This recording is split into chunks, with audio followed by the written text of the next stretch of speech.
Hi, I'm Sid, CEO of Sentrana. And I'm Mike, CEO of Origent Data Sciences, and we want to tell you today the story of how a precision sales and marketing firm came to join in the fight against ALS. At Sentrana, we reduce the time, cost, and effort to get to the sales and marketing insights you need to drive growth and profitability. Our team of mathematicians, engineers, and marketing scientists build technology that empower sales and marketing professionals to pinpoint growth opportunities and take precise actions. The impact of these techniques are broad and powerful, enough to apply across many fields. Medicine and healthcare are two such applications. When our friend Kevin was diagnosed with ALS, we asked ourselves, in the face of this terrible disease, is there anything that we could do to really help? And it turned out there was.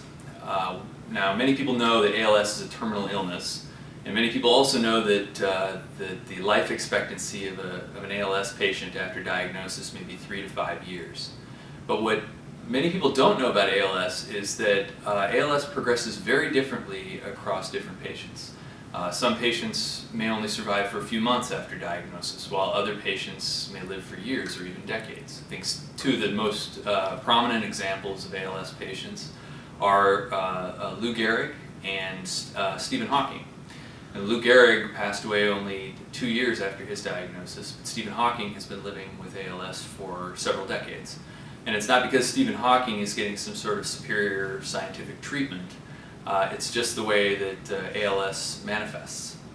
So unfortunately, this diversity creates huge problems for the pharmaceutical companies who are trying to develop cures for ALS.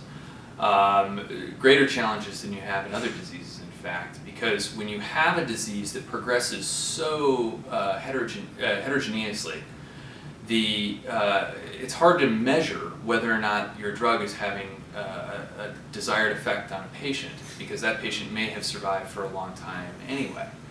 And what this means is that you have to run very large, very expensive clinical trials, which drives up the risk.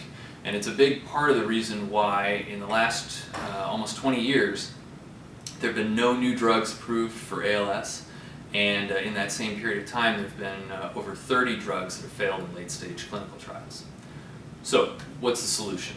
Well, imagine that you could look at all of the information you had about a particular ALS patient, and then you could accurately predict how each individual patient's disease would progress for, say, months into the future. Then imagine you could use that information to enroll patients into a clinical trial who are all expected to progress along a similar path. Well, now, if you give some of those patients a new drug, the difference in that group should be very obvious from the rest of the group. And what that means is you can run smaller, faster, cheaper clinical trials and bring down that economic risk of failure, which then brings more pharmaceutical companies to come focus on ALS. And that's what we wanted to do. Right, and so this is why we turned our tools to predict patient progression for ALS. Our predictive insights were so groundbreaking that we spawned a new company called Origent to focus on health, so Sentrana can continue to focus on sales and marketing. Right, so at Origent, we're building patient-level predictive models for multiple diseases, including ALS, Alzheimer's, cancers. We're developing software tools to help enroll patients into clinical trial populations more efficiently. We're constructing perfectly comparable virtual control arms for early-stage trials that don't have placebo arms. This is providing better early information so that pharma companies can identify and focus their resources on the most promising therapies. And we're developing clinical treatment tools to help physicians better treat their patients who are living with ALS. And all the technologies that allow us to do this better and faster than others have been able to do are the same underlying technologies that Sentrana has been using for precision sales and marketing, only instead of developing predictive models to predict economic behavior, we're developing predictive models of disease behavior for individual patients. That's right, and so this is one of the ways that Sentrana is taking its technologies to new and diverse fields and problems. And we see this as a first step toward empowering the world to find game-changing insights on their own.